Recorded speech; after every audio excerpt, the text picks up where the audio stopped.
Assalamualaikum warahmatullahi wabarakatuh. Di sebuah negeri jauh yang terletak di persimpangan dunia timur dan barat, negeri bernama Andalir, tempat para cendekiawan dari berbagai belahan bumi bertemu, berkumpul, dan saling bertukar gagasan, terjadi suatu peristiwa yang tidak pernah dilupakan oleh sejarah. Andalir adalah kota yang indah, megah, dan sangat terbuka bagi siapapun yang ingin mencari kebenaran. Setiap jalan di kota itu seperti halaman kitab, dan setiap percakapan seakan bagian dari diskusi panjang yang tak berujung tentang makna hidup, hakikat ketuhanan, dan kebenaran sejati. Disinilah para pemikir, agamawan, dan filsuf dari berbagai penjuru dunia bertemu. Dan disinilah pula, Abu Nawas, lelaki yang tak pernah kehabisan akal, datang membawa keheningan dalam badai logika dan keangkuhan ilmu. Hari itu, udara Andalir terasa berbeda. Langit tak begitu cerah, namun juga tidak muram. Orang-orang ramai berkumpul di aula utama gedung Forum Intelektual Antariman, sebuah tempat yang khusus dibangun untuk menggelar perdebatan lintas agama dan keyakinan. Di tengah megahnya aula itu, terpajang kursi melingkar, masing-masing sudah ditempati oleh perwakilan dari 7 agama besar yang ada di dunia saat itu, dari para Brahmana Hindu, biksu Buddha, Rabi Yahudi, pendeta Kristen Ortodoks, imam Syiah, guru Sikh, hingga seorang doktor filsuf dari agama Zoroastrianisme. Mereka tidak datang untuk berdialog biasa. Mereka datang dengan satu tujuan yang sama, menguji, mendesak, bahkan bila perlu, meruntuhkan argumentasi seseorang yang belakangan menjadi buah bibir di antara para pemikir Andalir, Abu Nawas. Banyak yang penasaran, apa sebenarnya yang membuat Abu Nawas begitu menggemparkan. Ia bukan seorang ulama dalam arti formal. Ia tidak membawa kitab suci di tangan, tidak pula membawa pasukan murid atau pengikut fanatik. Ia datang sendirian, mengenakan pakaian sederhana, jubah abu-abu lusuh yang nyaris tak mencerminkan kehebatan intelektualnya. Tapi siapapun yang pernah melihat caranya berbicara, menatap, dan menjawab, tahu bahwa lelaki itu bukan manusia biasa. Namanya telah sampai ke telinga para petinggi agama dan intelektual. Banyak yang mengira Abu Nawas hanyalah penghibur pasar, pelawak jalanan yang fasih bermain kata. Tapi perlahan-lahan, dunia mulai menyadari, di balik setiap candaannya tersembunyi ketajaman logika, dan di balik setiap tawa yang ia ciptakan, terdapat tantangan besar bagi kemapanan pikiran. Itulah sebabnya hari itu, 7 tokoh agama sepakat untuk duduk melawannya. Tidak dalam wujud kebencian, tetapi sebagai ujian, untuk melihat, apakah Abu Nawas benar-benar pantas disebut sebagai pemikir besar, atau hanya karangan rumor dan sensasi.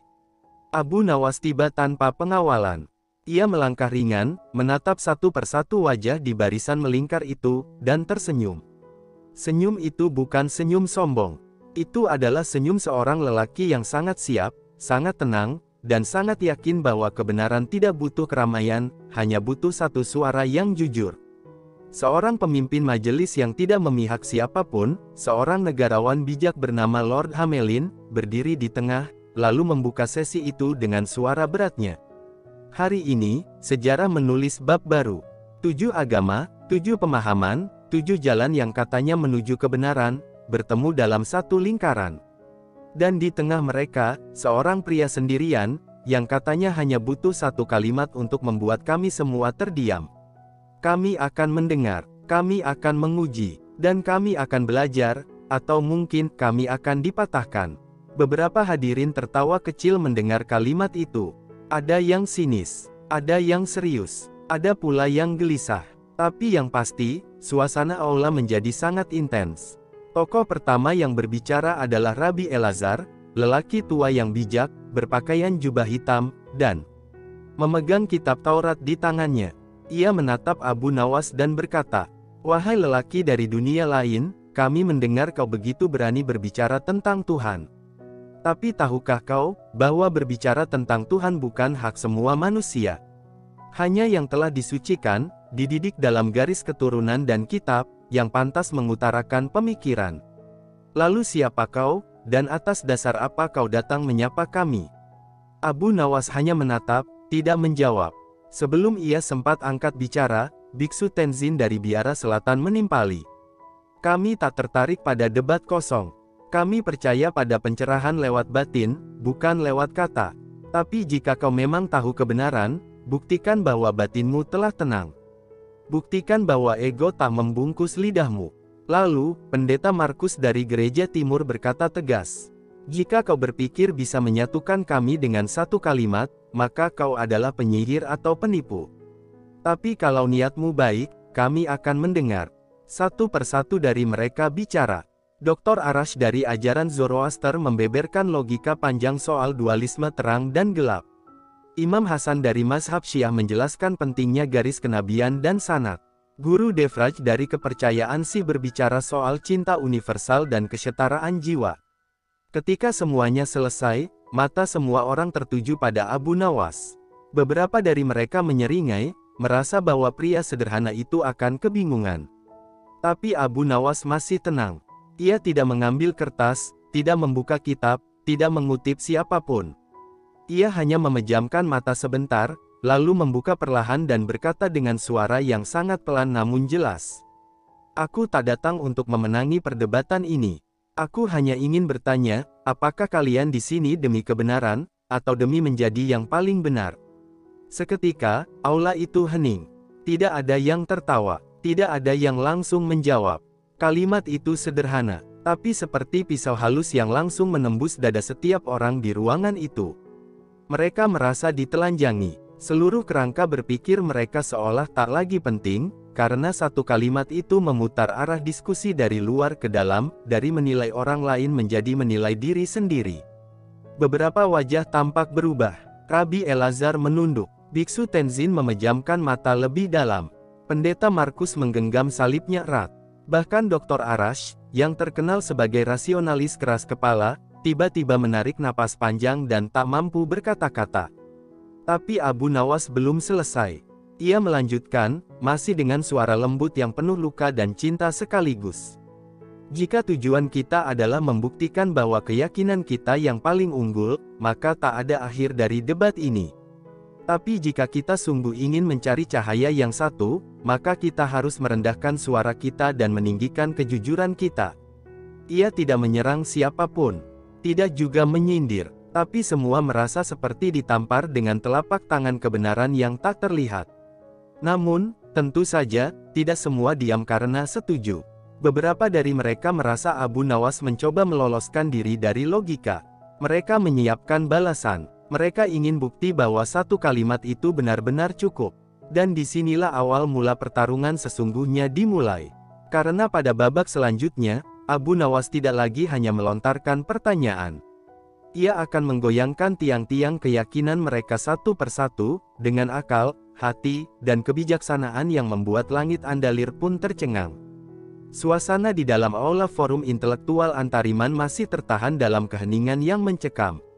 Kalimat pendek dari Abu Nawas yang barusan dilontarkan, menggantung seperti kabut tipis di atas kepala 7 tokoh besar itu. Bukan karena kalimat itu sulit dimengerti, justru karena terlalu mudah, terlalu sederhana, terlalu telak. Seperti cermin bening yang tidak menyembunyikan apapun, namun, memaksa setiap orang melihat wajah mereka sendiri tanpa topeng. Lord Hamelin, yang sedari tadi berdiri di tengah lingkaran diskusi, mengedarkan pandangan. Ia bisa melihat dengan jelas perbedaan reaksi masing-masing tokoh. Rabi Elazar tampak seperti sedang bergumul dengan dirinya sendiri. Ia memainkan ujung jubahnya berulang kali, seperti ingin berkata sesuatu tapi memilih menahan. Biksu Tenzin yang biasanya sangat hening, kini terlihat bernafas lebih dalam dari biasanya, matanya menyipit seperti hendak membaca sesuatu yang tak tertulis di udara. Sementara Pendeta Markus masih menatap Abu Nawas dengan sorot mata tajam, bukan marah, tapi penasaran. Namun satu yang tidak bisa disangkal oleh siapapun di ruangan itu, tidak ada yang menganggap Abu Nawas remeh lagi. Mereka sudah duduk dalam suasana formal. Tapi sekarang, mereka sedang ditarik masuk ke medan yang lebih dalam, pertarungan antara kesombongan batin dan kejujuran yang menyakitkan. "Aku ingin menjawab," suara Dr. Arash memecah keheningan. Lelaki itu berdiri, merapikan jubahnya yang panjang dan bergaris emas. Wajahnya dingin, penuh kalkulasi. "Kalau kau bertanya apakah kami ingin menjadi yang paling benar, maka jawabanku adalah, kami ingin tahu siapa yang benar. Tapi untuk sampai ke sana, kami harus membuktikan bahwa kami tidak salah. Abu Nawas mengangguk perlahan, seperti guru tua yang mendengarkan muridnya mencoba memahami sesuatu. Dr. Arash melanjutkan, kebenaran tidak cukup hanya dengan niat baik. Ia perlu dibuktikan, diuji, dilawan, ditantang. Maka jika kau benar-benar membawa sesuatu, bukan hanya pertanyaan yang membalikkan cermin, buktikanlah. Apa yang kau yakini? Apa yang kau anggap sebagai kebenaran mutlak yang bisa menyatukan kami semua? Nada suaranya mulai naik, tapi bukan dalam kemarahan, melainkan dorongan logika yang mendidih. Kau tak bisa hanya menanam keraguan dalam diri kami lalu pergi dengan kalimat indah. Tidak cukup, tidak adil. Wajah Abu Nawas tetap tenang, tetapi matanya menajam. Ia tahu, saat ini ia sudah masuk ke inti medan pertempuran. Ini bukan lagi panggung untuk sekadar menantang kesombongan. Ini saatnya membuka lapisan demi lapisan pertahanan masing-masing keyakinan dengan cara yang paling menyentuh kejujuran batin. Aku tidak datang membawa kebenaran yang harus kalian terima, kata Abu Nawas pelan, namun setiap katanya seperti palu kecil yang menghantam logika para pemikir itu. Tapi aku datang membawa pertanyaan yang harus kalian hadapi sendiri. Karena kebenaran sejati tidak bisa diberikan. Ia harus dilahirkan dalam diri masing-masing dari kita. Lalu kenapa kami harus mendengarkanmu? Kata Pendeta Markus, akhirnya angkat bicara lagi. Apa yang membuatmu merasa pantas bicara di tengah 7 pemimpin ini? Kau tidak punya kitab, tidak punya pengikut, tidak punya gelar. Siapa yang memberimu hak untuk mengajar kami? Abu Nawas tersenyum kecil. Aku tidak pernah merasa pantas. Tapi aku tahu rasa sakitnya tersesat di jalan yang kusangka benar. Aku pernah mengejar nama. Aku pernah menghafal ribuan halaman hanya untuk menang debat. Tapi semua itu membuatku makin jauh dari Tuhan. Dan ketika aku mulai membuang semua pencitraan itu, baru aku mendengar suaranya. Bukan lewat mimpi, bukan lewat wahyu, tapi lewat kesunyian yang menyakitkan. Mata Abu Nawas kini menatap ke dalam, bukan keluar. Wajahnya sedikit tertunduk, seperti mengenang luka lama yang tak pernah benar-benar sembuh. Dan sejak saat itu, lanjutnya, aku bersumpah, bahwa aku tidak akan pernah lagi berdiri demi membela ajaranku sendiri. Aku hanya akan bicara jika kebenaran dilukai. Dan hari ini, aku melihatnya lagi. Kalian datang bukan untuk mendengarkan. Kalian datang untuk mengalahkan satu sama lain. Bahkan Tuhan pun tak lagi jadi tujuan, hanya senjata dalam perdebatan kalian. Ucapan itu membuat ruangan mendadak dingin. Tak ada yang langsung menanggapi. Tapi wajah mereka tak lagi sama.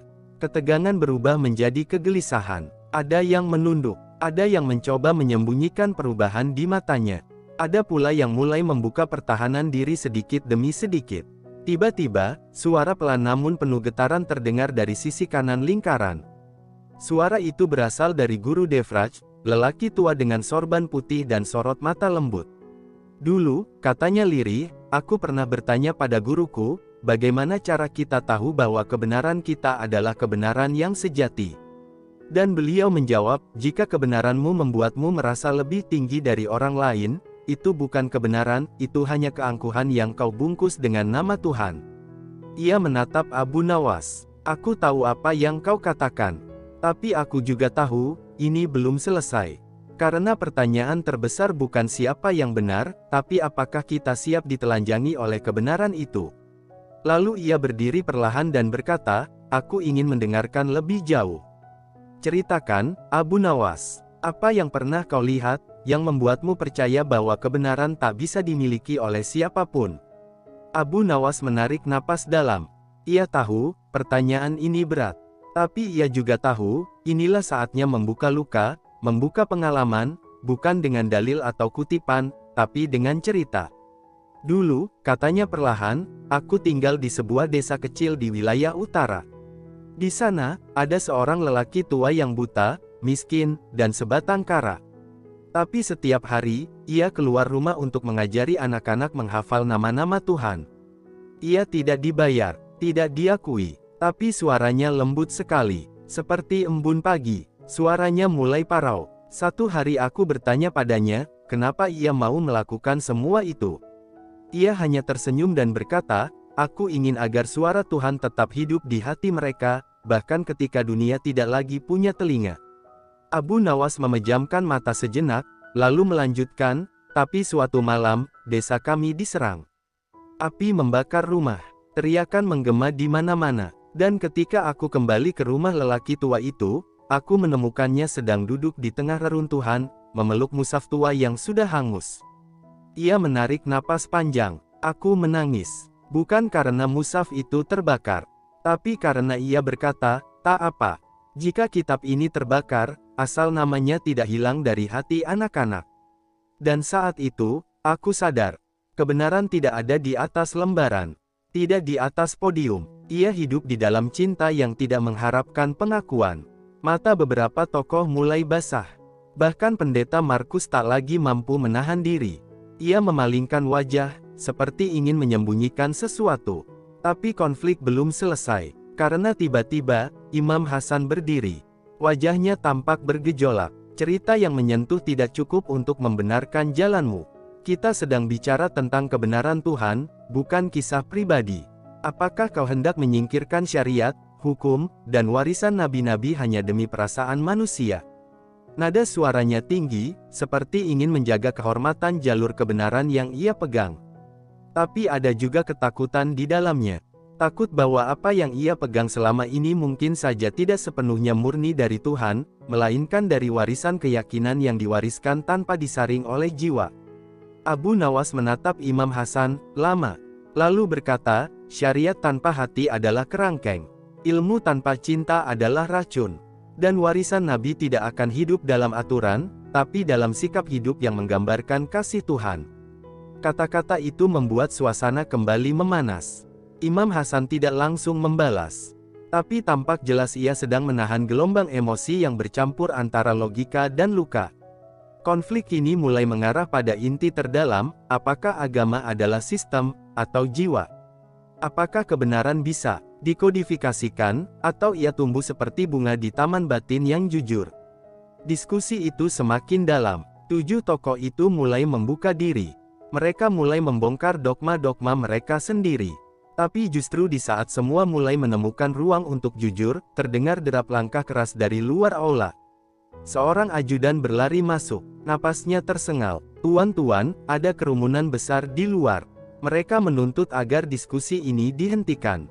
Mereka bilang Abu Nawas adalah penghujat. Mereka siap masuk paksa jika perlu. Semua mata menoleh. Lord Hamelin langsung berdiri. Siapa mereka? Para pemuka garis keras dari semua kelompok. Mereka merasa terhina. Mereka tidak terima ajaran mereka dipertanyakan. Suasana berubah drastis. Dari perenungan mendalam, kini ruangan dipenuhi ketegangan baru. Abu Nawas menatap keluar jendela. Wajahnya tidak takut, tapi sangat tenang. Dan ia tahu, pertarungan sesungguhnya baru saja dimulai. Ketika langkah-langkah massa mulai terdengar lebih dekat, atmosfer di dalam aula berubah total. Ketegangan spiritual dan intelektual yang tadi membuncah, kini perlahan digantikan oleh kecemasan yang lebih nyata, lebih kasar, dan lebih mengancam.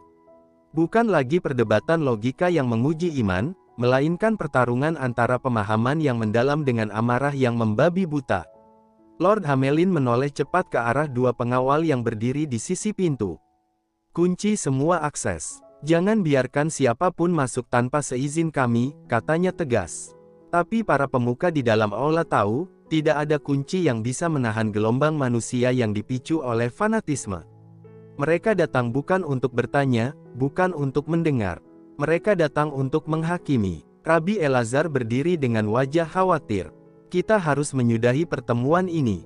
Ini bukan lagi ruang aman untuk diskusi. Namun Biksu Tenzin menggeleng. Justru karena dunia di luar sedang terbakar, kita harus tetap menyalakan pelita di dalam. Jika kita menyerah pada ketakutan, lalu untuk apa kita memanggil nama-nama Tuhan setiap hari? Abu Nawas tak berkata apa-apa. Ia masih berdiri menghadap jendela besar yang terbuka. Dari sana, ia melihat kerumunan mulai memenuhi pelataran gedung. Spanduk, teriakan, sorak-sorai, semuanya menyatu menjadi kabut kekacauan. Ia tahu, wajah-wajah itu bukan wajah kebencian semata. Di balik sorban, di balik tanda salib, di balik leher jubah yang berkeringat, ada wajah-wajah yang merasa terluka. Bukan karena ia menyerang mereka secara pribadi, tapi karena ia menyentuh ruang-ruang yang paling mereka lindungi, keyakinan. Tuan-tuan, suara Abu Nawas akhirnya terdengar pelan, aku takkan lari. Karena jika aku diam hari ini, maka besok akan muncul ratusan orang lain yang juga dibungkam. Dan jika kalian, para pemuka besar, ikut pergi dalam diam, maka umat kalian akan mewarisi ketakutan, bukan pemahaman. Pendeta Markus tampak gelisah. Ia memutar rosario di jemarinya dengan cepat. Lalu apa yang harus kita lakukan? Mereka ingin kepalamu. Mereka ingin menyudahi diskusi ini dengan darah. Biarkan aku bicara pada mereka, ucap Abu Nawas mantap.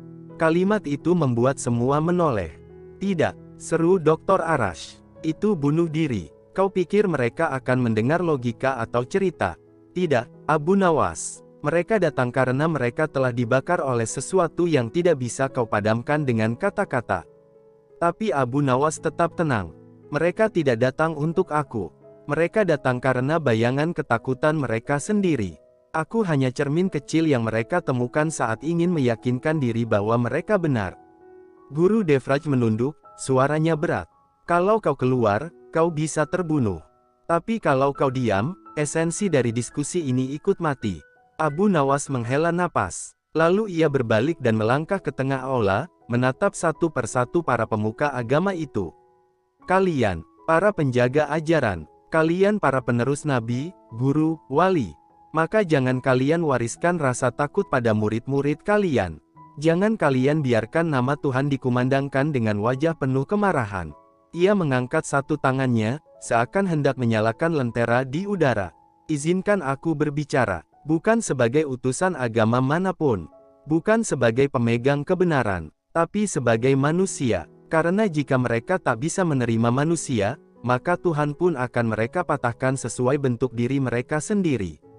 Semua diam, lalu akhirnya, Lord Hamelin mengangguk pelan. Baik, tapi kami akan berjaga, tanda hubung tanda hubung tanda hubung. Langkah Abu Nawas bergema saat ia menuruni tangga utama. Masa di depan gedung kini makin besar. Mereka berdiri dengan poster dan bendera masing-masing.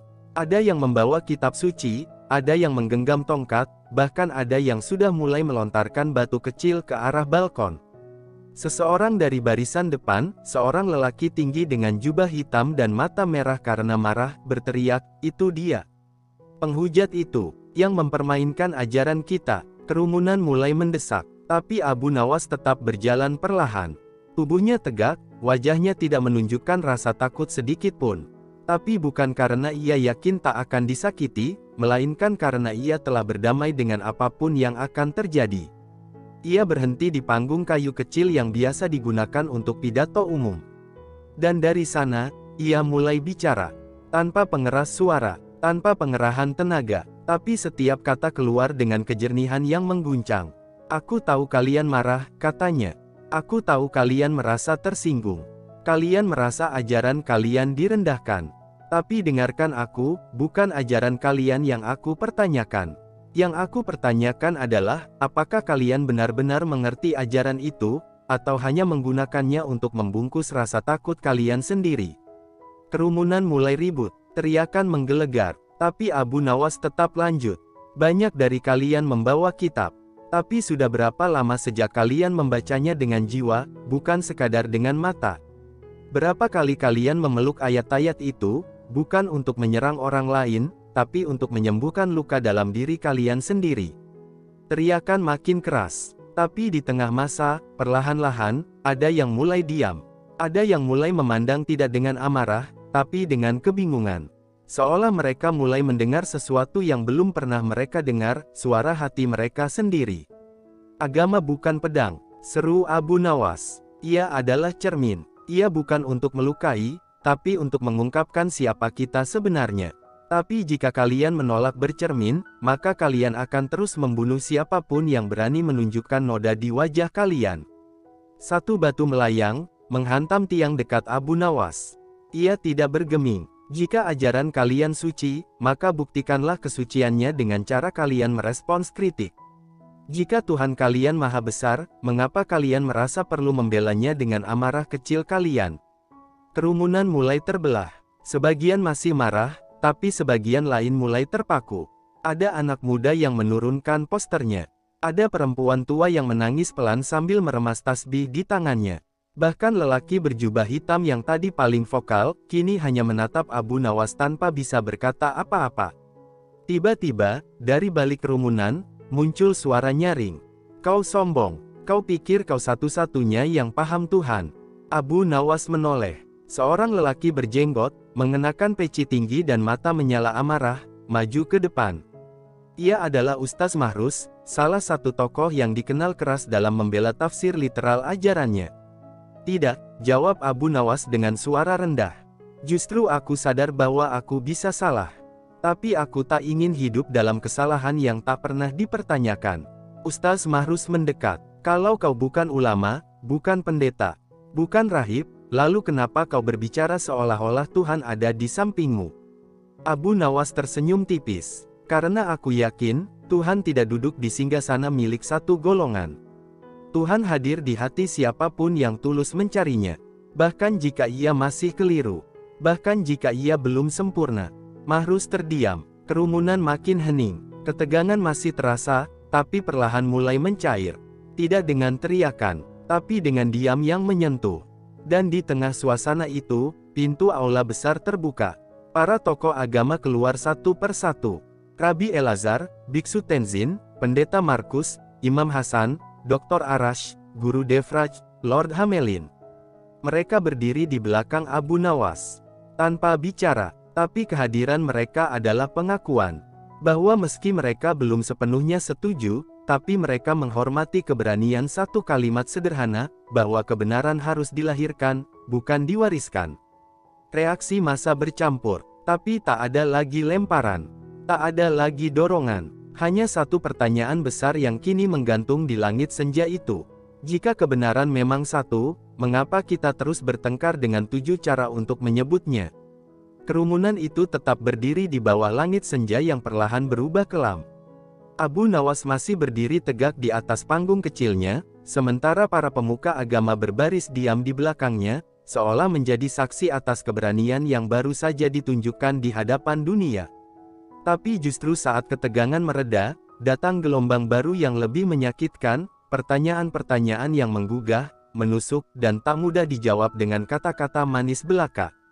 Suara seorang perempuan muda tiba-tiba pecah dari tengah kerumunan. Ia bukan siapa-siapa, bukan pemuka, bukan pengikut fanatik. Ia hanyalah satu dari ribuan yang mendengar kabar tentang pertemuan besar lintas agama ini dan datang dengan harapan, bukan dengan amarah. "Kalau semua ini tentang menyatukan manusia, kenapa selama ini kita malah saling membenci atas nama Tuhan?" Suaranya nyaring, namun gemetar. Semua mata menoleh. Abu Nawas menatap wajah itu. Muda, lelah, penuh luka yang tak kelihatan. Perempuan itu seperti cermin dari mereka semua, terjebak di antara dogma dan kenyataan hidup yang sering bertolak belakang. "Karena kita terlalu sibuk memperjuangkan Tuhan, sampai lupa memperjuangkan manusia," jawab Abu Nawas lembut. Tak lama kemudian, satu persatu dari kerumunan mulai berbicara. Bukan lagi dalam bentuk teriakan atau cercaan, tapi dengan kegelisahan hati yang nyata. Seorang lelaki tua mengangkat tangan, wajahnya menyimpan kepahitan yang lama terpendam. "Aku kehilangan anakku karena perang yang katanya perang suci. Tapi tak ada satupun tokoh agama yang datang ke rumahku setelah itu."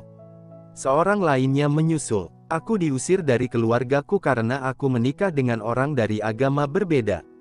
Kami hanya ingin hidup damai, tapi semua orang malah menyebut kami najis."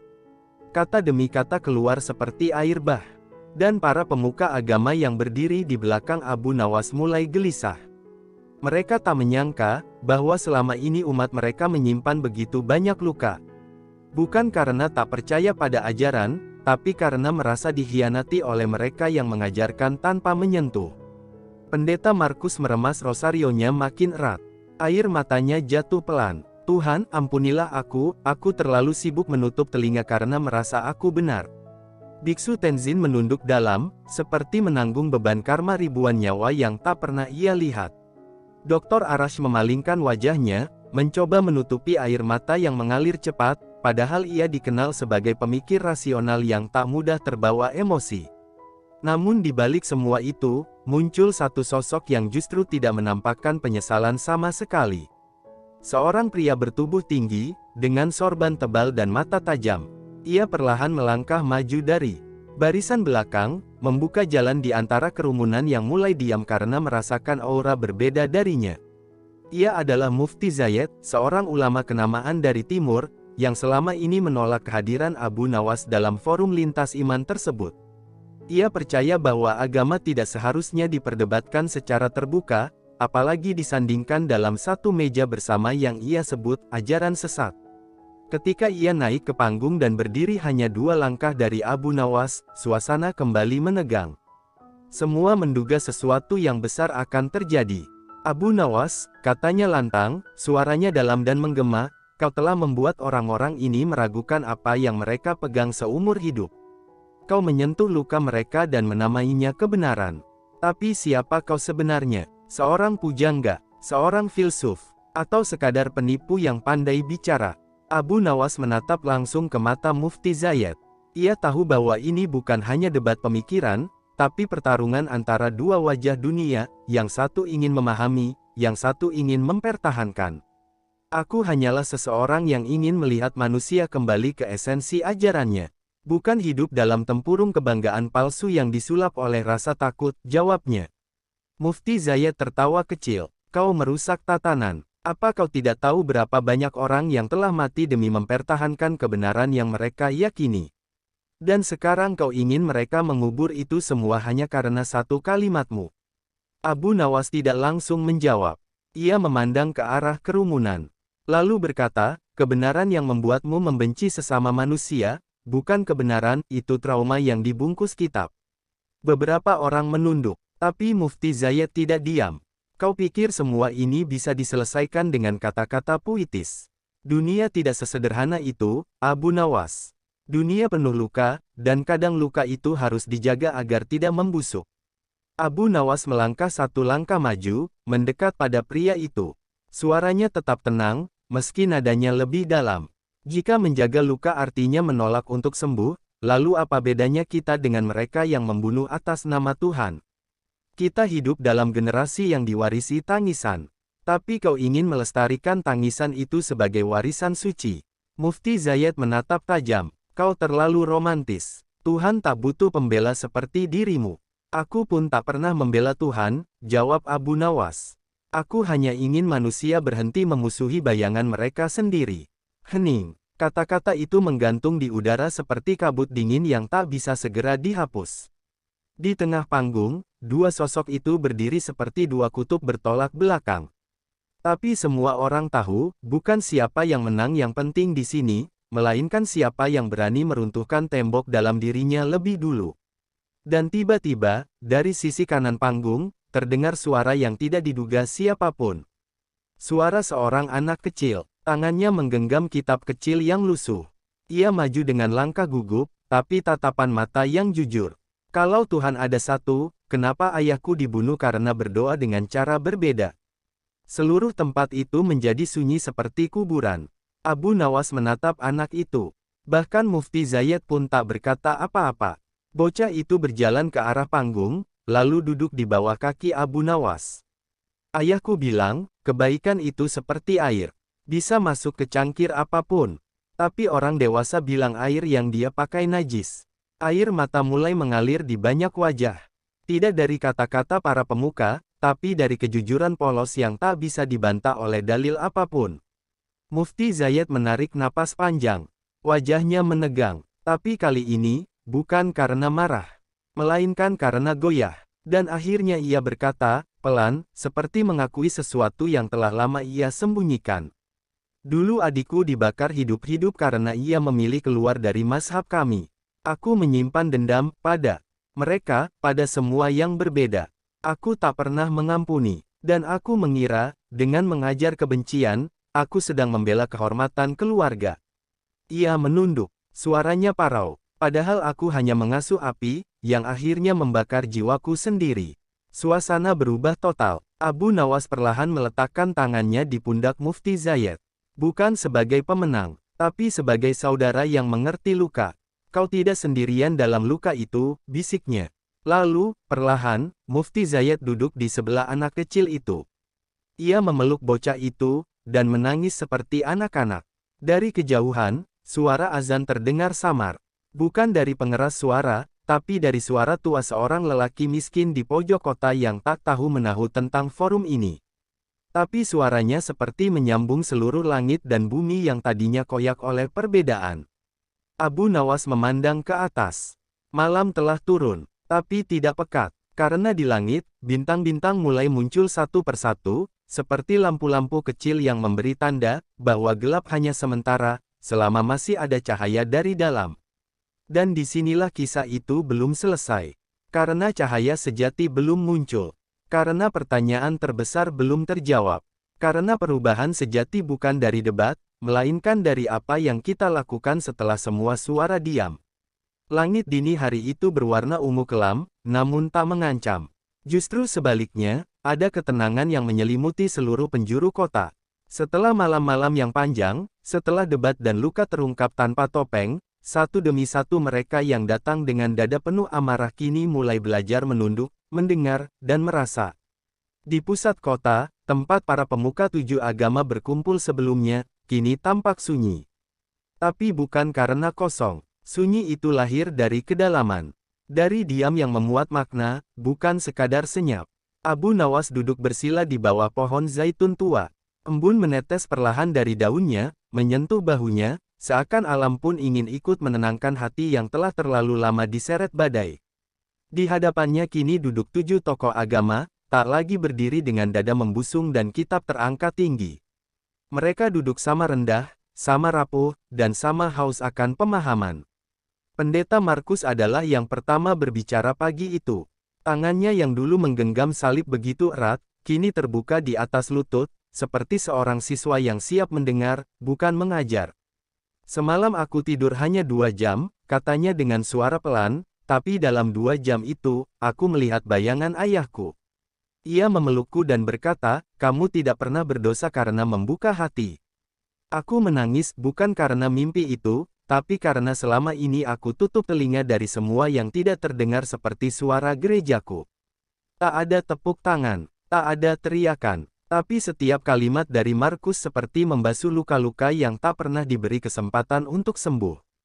Biksu Tenzin menyusul, suaranya seperti angin yang menyentuh perlahan. Aku dulu percaya bahwa diam adalah bentuk paling tinggi dari kebijaksanaan. Tapi sekarang aku tahu, diam juga bisa jadi bentuk paling kejam dari pembiaran. Kemudian, Dr. Arash, ilmuwan rasional yang selama ini membentengi diri dari emosi, tiba-tiba tersenyum dengan wajah yang lebih lembut dari sebelumnya. Aku dibesarkan dalam rumah yang mengharamkan air mata. Kami diajarkan bahwa logika adalah pelindung dari segala luka. Tapi malam ini, aku justru menyentuh kebenaran lewat tangisan. Dan aku sadar, ilmu tak pernah bisa menggantikan pelukan. Satu persatu mereka berbagi. Bukan dalil, bukan perdebatan, tapi cerita-cerita yang manusiawi. Tentang kehilangan, tentang cinta yang ditolak oleh batas agama, tentang mimpi anak-anak mereka yang hancur karena nama-nama Tuhan yang diperebutkan seperti harta warisan. Mufti Zayed yang dulu keras dan mendebat penuh bara, kini bersuara nyaris tak terdengar. Tapi justru itulah yang membuat semua diam dan mendengarkan.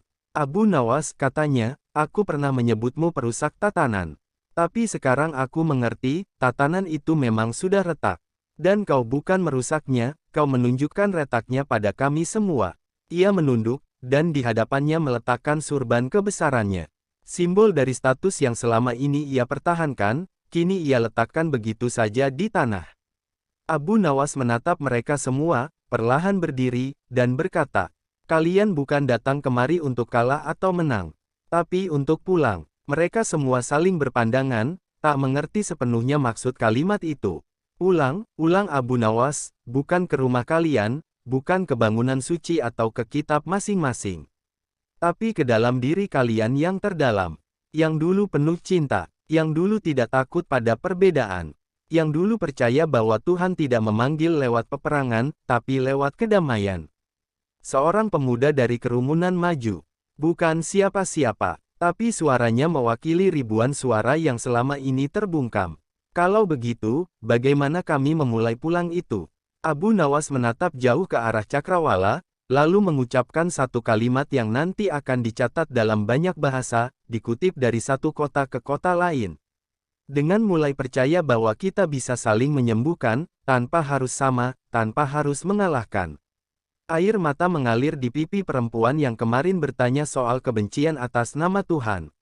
Anak kecil yang kehilangan ayahnya karena perbedaan, kini duduk di pangkuan Mufti Zayed. Dan dunia seperti berhenti sejenak, memberi ruang untuk harapan yang baru tumbuh. Hari itu, di tengah lapangan yang dulu penuh bentakan dan ketakutan, semua orang membentuk lingkaran. Tak ada altar, tak ada salib, tak ada sajadah, tak ada dupa. Hanya mereka, manusia-manusia yang duduk bersama, menatap mata satu sama lain, bukan untuk menilai, tapi untuk mengenal kembali bahwa di balik semua label, semua kepercayaan, semua gelar, mereka hanyalah jiwa-jiwa yang pernah tersesat dan kini menemukan cahaya kecil dalam hati mereka sendiri. Tak lama kemudian, Abu Nawas perlahan meninggalkan tempat itu.